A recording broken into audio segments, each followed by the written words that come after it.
Tonight, a Utah Police Department is addressing missteps in a case of severe stalking.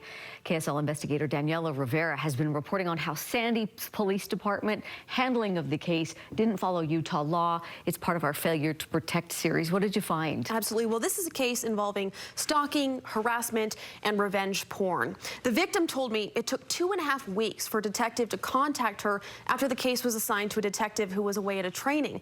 Tonight, Sandy Police Chief Greg Severson tells me they're taking steps to ensure this doesn't happen again.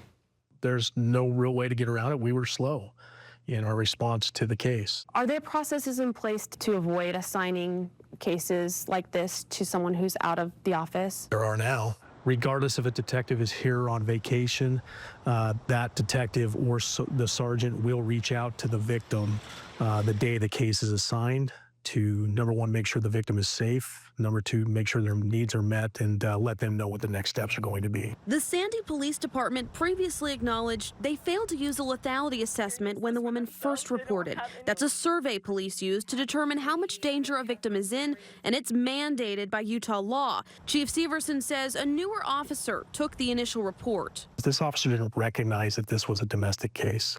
That's not an excuse. He says that misstep prompted additional training. The next week, every officer in this police department received lethality assessment training so that hopefully we don't have this issue happen again.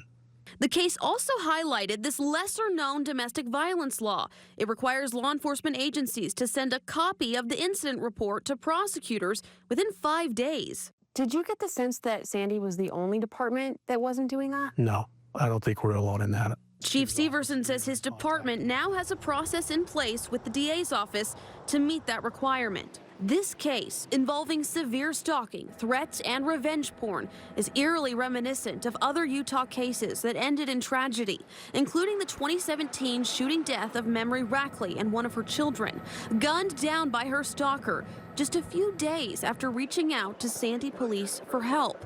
It's a case Severson says still impacts him today. That dead child in the back of that car is burned in my memory and will be burned in there forever. And I never want to see that happen again, especially here in Sandy. There are people who looked at this case and said, how are we still messing these up? How do you respond to that? We respond to 63,000 calls for service a year.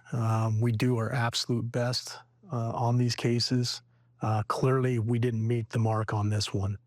But he says the department is taking action and making changes. Even as tough as these things are, when they're brought to our attention, it gives us an opportunity to improve and be better, and that's what we're looking to do. That's what we will do.